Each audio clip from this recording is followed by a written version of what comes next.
tentang pragmatik dalam linguistik. Tonton terus ya. Sebelum itu, mari kita ketahui dulu apa itu linguistik.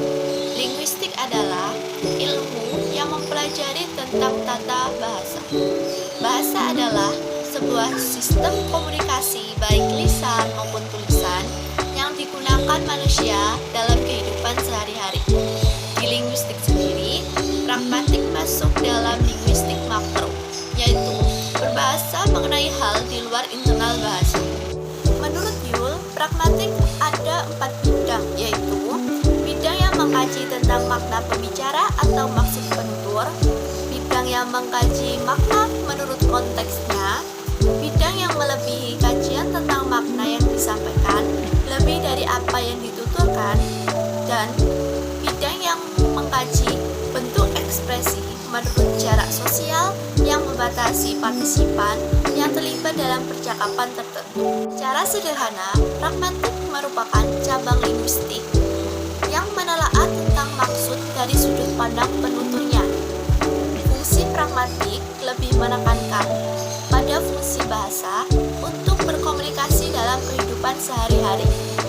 Sehingga pragmatik mengkaji penggunaan bahasa yang berhubungan dengan konteks tuturan. Nah, konteks tuturan di sini yaitu mencakup aspek fisik atau latar sosial yang relevan dengan tuturan yang bersangkutan. Pragmatik mengkaji bidang-bidang seperti tindak tutur, deiksis, presuposisi, dan implikatur. Yang pertama ada tindak tutur. Tindak tutur adalah suatu ujaran yang menunjukkan atau mencerminkan suatu tindakan. Ada 3 jenis tindakan yang dapat diwujudkan oleh penutur, yakni tindak lokusi, ilokusi, dan perlokusi. Lokusi adalah tuturan yang menghasilkan ungkapan linguistik yang bermakna saja. Ilokusi adalah ujaran yang memiliki suatu tujuan, dan perlokusi adalah tindak lanjut yang dihasilkan dalam sebuah ujaran. Seperti contoh di atas, maksud lokusi adalah menginformasikan bahwa sang ibu telah membuatkan sarapan pagi untuk anaknya, yaitu sup ayam. Ilokusinya, sang anak ini tidak sanggup untuk menghabiskannya karena porsinya sangat banyak. Nah, perlokusi, sang ibu menyuruh anak untuk memakan secukupnya saja. Kasih tindak tutur menurut Yule ada 5. Yang pertama ada deklaratif. Deklaratif ini menurut Yule dapat mengubah dunia dari sebuah tuturan.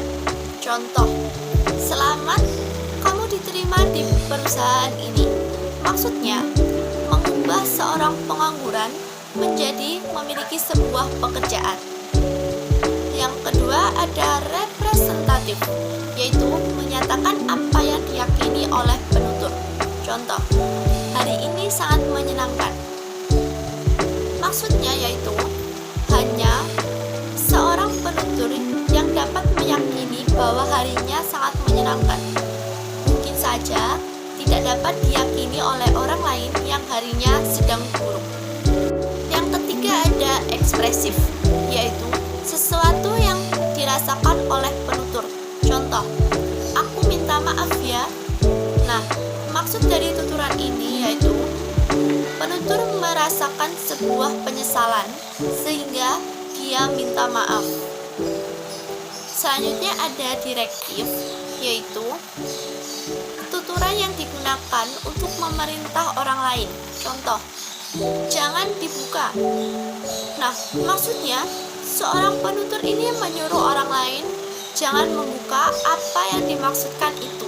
Yang terakhir ada komisif, yaitu menyatakan ikatan penutur terhadap tindakan di masa datang. Contohnya, saya akan menelponmu besok. Nah, ujaran tersebut akan terjadi di masa mendatang, yaitu besok. Berikutnya ada deiksis. Deiksis berarti penunjukan.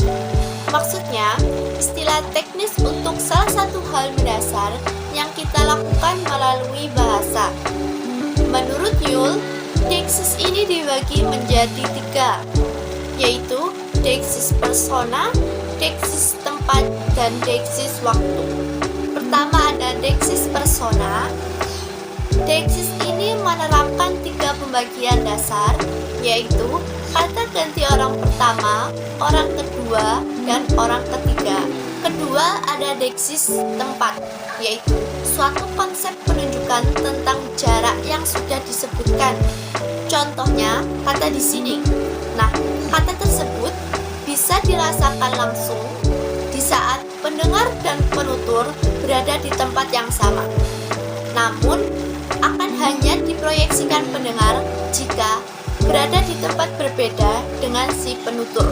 Deiksis waktu merupakan penunjukan pemakaiannya dikhususkan untuk merujuk pada waktu yang telah dipahami oleh kondisi penutur. Contoh, nanti malam kita jalan yuk.